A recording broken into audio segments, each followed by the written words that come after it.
Welcome back to another Foster Care interview. Today we have Laurie Perkins, who is a support coordinator. Hello, Laurie. Hi, Mark. My first question, what is the role of a support coordinator? The participant comes in with a plan and it's got money attached to it. So what we actually do is break that money down into core and capacity building funds. So we then say to the participant, you might have $22,000 in core. This is how it's spent. It's spent on what we call assisted daily living, or it's about accessing community. It might be personal care. So we actually look at that and break that down. We provide information regarding services that might assist somebody. We regularly keep in contact with our participants to see if they like that service provider. We hire and fire on participants' behalf.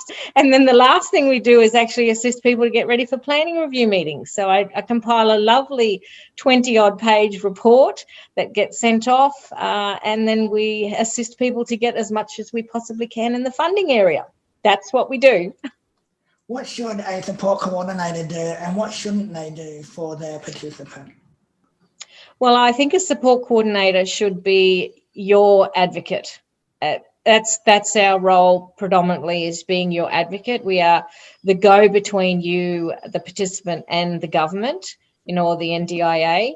And I think that's our role. It's not to really get involved in support services or delivering supports or micromanaging those support services, because technically our role is about building the participants' capacity to be able to manage that themselves.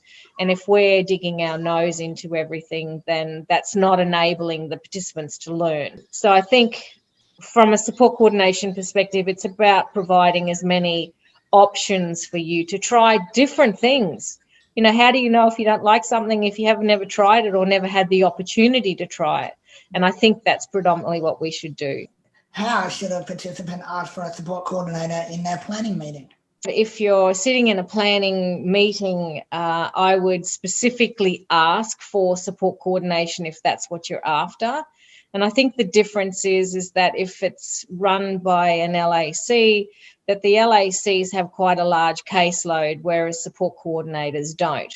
We have somewhere between, in our service, we have no more than 25 participants to the support coordinators that are allocated. So what that means is that we can actually assist participants to meet their goals. So once you're in that planning review meeting, if you're on your own, you need to be specifically asking for a support coordinator and stating that you just don't have capacity to manage that or the desire to manage the plan as it is. What should a participant look for in a support coordinator? I think someone who has empathy and understanding. They really have to know the system. I think dependability is a key factor, that you can, as a participant, depend on the support coordinator to do exactly what you need them to do. And I think it's about authenticity. It's about saying to you, this is what the services we deliver, and actually doing what we say we deliver. But I think it's about having someone who actually cares. What are some current NDIS initiatives to be aware of if a participant doesn't currently have a support coordinator?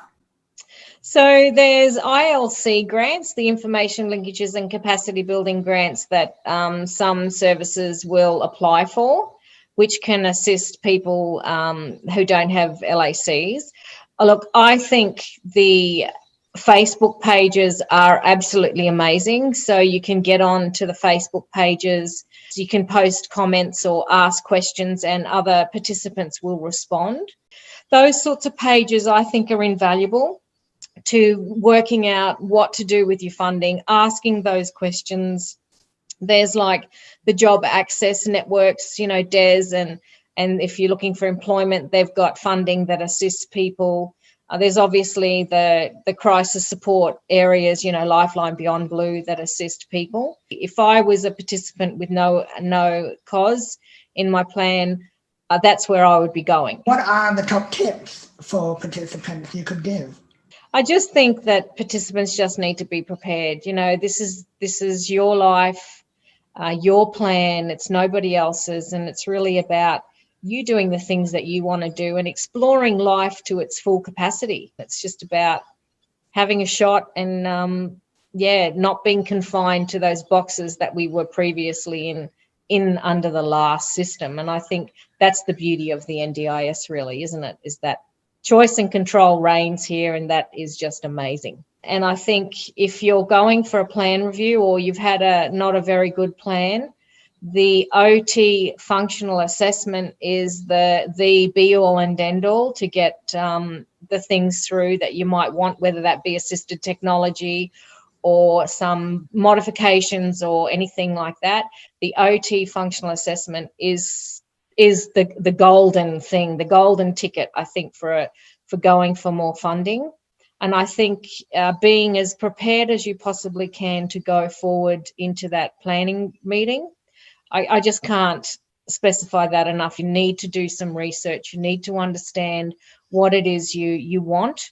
What are your goals? And I think they need to be fairly, what we call SMART goals, specific, measurable goals. The NDIS is really looking for that. You really need to be as prepared as possible, and that is getting all those reports in, getting as much justification for the things that you want to achieve, or the goals that you want to, why you want to do that. I think that's the sort of thing I'd be looking for. Go for it. That would be my parting words, is go for it. Take life by the horns and have a great time. I would like to thank you for taking some time out of your day and spending it with us and answering these questions. Thank you so much, Mark, for having me. Really appreciated it. So thanks to everyone out there today for watching. Stay tuned for our next interview. That'll come up soon. And have a good day. Bye. Bye.